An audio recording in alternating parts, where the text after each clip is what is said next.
Hello and welcome to My Bolt EUV. I am Jim and we're going from point A to point B, so climb in. Let's go.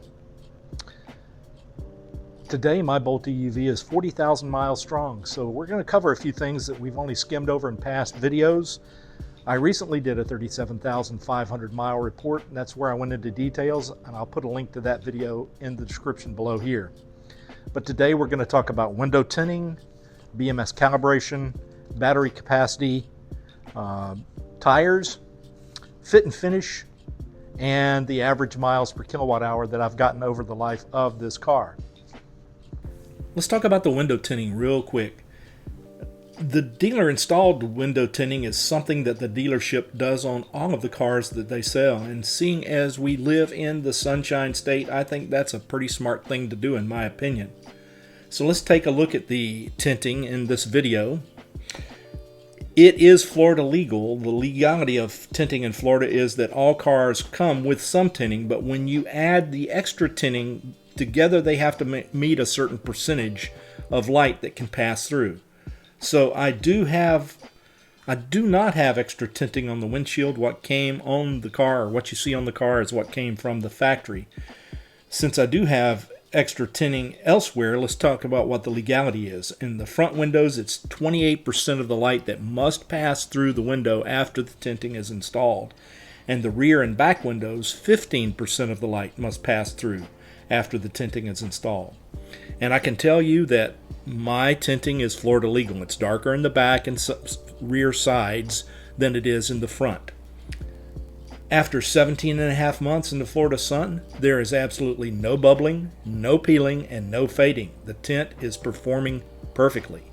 With a properly installed window shade in the front of my windshield, my car is between 20 and 25 degrees Fahrenheit cooler than my wife's car with no tinting. My car is white, her car is very light silver, so there's very little absorption rate more for her car. Next, let's talk about the BMS calibration that I did. So just after I finished the 37,500 mile video, at about 38,000 miles, I decided it was time to do another BMS calibration. Not that I didn't want to wait until 40,000 miles, but I actually had the time to do it, and it is a time-consuming process. On my previous attempt to do a BMS calibration, I did not achieve the results that I had hoped. This time it was a different story. And again, I want to warn you, if you attempt to do a BMS calibration yourself, you need an OBD2 port reader of some sort and some sort of software where you can monitor the percentage of your batteries, both what is being reported to the display and what is actually in the battery itself. And it can take up to 24 hours to do this calibration, so be prepared. When I started this calibration, it had reverted to about 3% differences between the displayed state of charge on the My Chevrolet app and the OBD2 port scanner, and after calibration, that difference was less than 0.02%. So that's outstanding. Let's go over the steps. Step 1, drive or let your car run down to less than 1%. Get it as close to 0% as you are comfortable with. After the battery has depleted to the lowest level you are comfortable with, let the car rest or sleep for about 3 hours. Don't drive it, don't crank it, don't even unlock the doors. Step 3, charge the car on AC power, level 2 power, to 100%. Step 4, after you reach 100%, keep the car plugged in for 3 to 4 more hours. And then step 5, unplug the car and let it rest or sleep without touching it or driving it for at least 3 to 4 more hours. And again, I have to reiterate, do not drive after step 4. Let it rest and do the recalibration. It's going to go through some BMS things. It's actually probably going to do some battery conditioning. So let it rest for that 3 to 4 hours. My results were good. As you can see before, I had between 2.75 and 3.14 differences between the actual state of charge and the battery level that was displayed. And after the calibration, that was down to 0.02%, as you can see. The calibration that I performed took about 20 hours. The battery was drained by about 4 p.m. I let it rest until 7:30 p.m. I plugged it in, and it reached 100% by the next morning. When I got up at 5 a.m., I unplugged the car and let it sit until 9 a.m. And I'm very satisfied with the results that I got on this BMS calibration. Now let's talk about battery capacity. Battery degradation, especially in batteries with nickel, manganese, cobalt, NMC, lithium chemistry, is of concern. Keeping your battery in the 30 to 80% state of charge range while being used regularly will result in a longer battery life. Also, not fast charging NMC chemistry batteries will help them.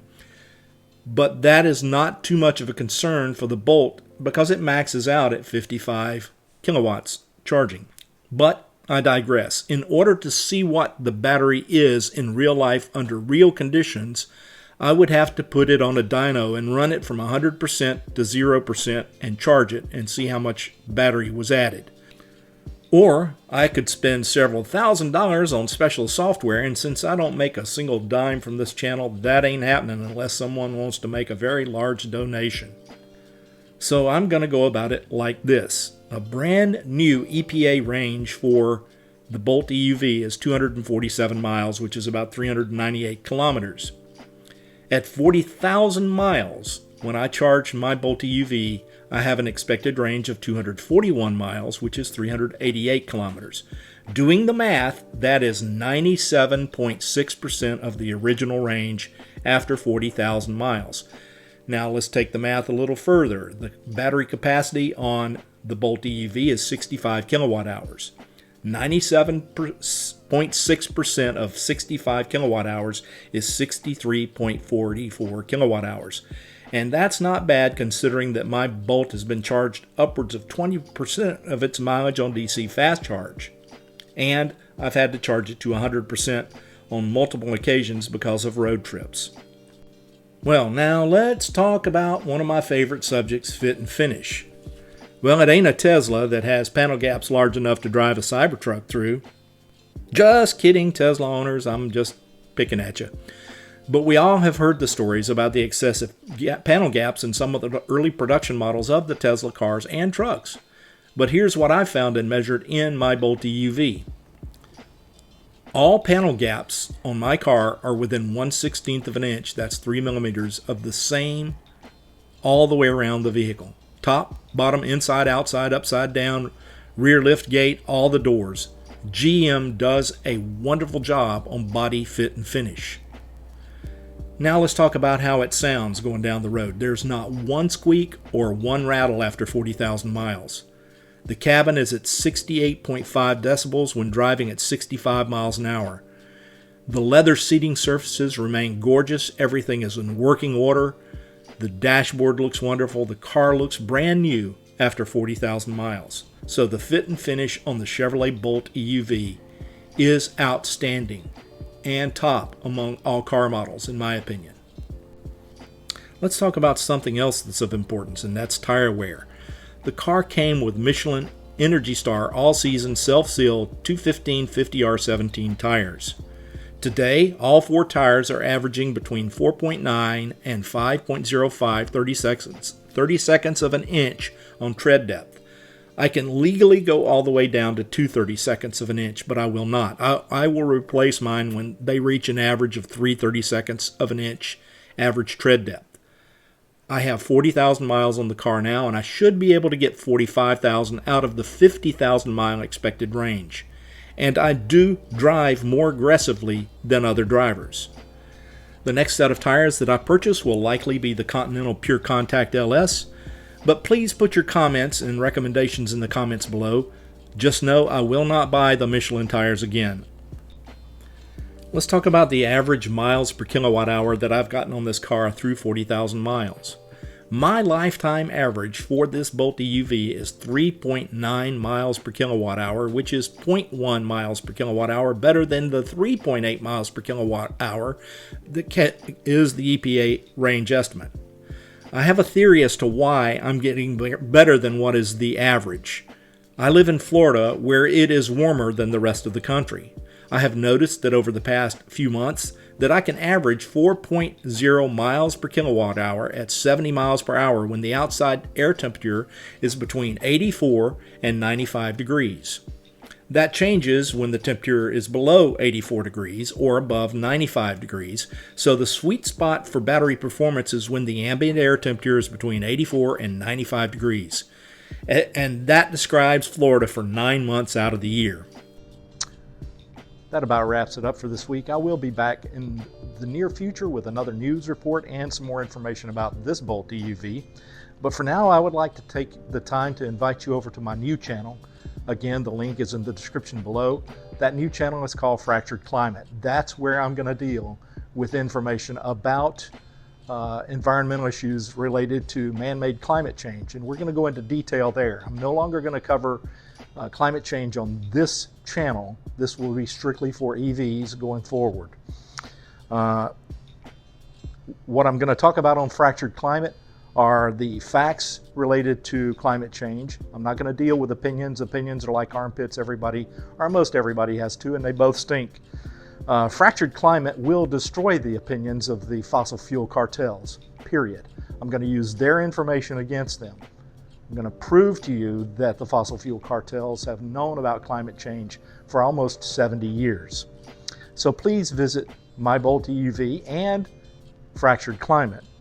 Remember, treat everyone with kindness, put a smile on your face, help someone today, and pay it forward when someone does the same for you.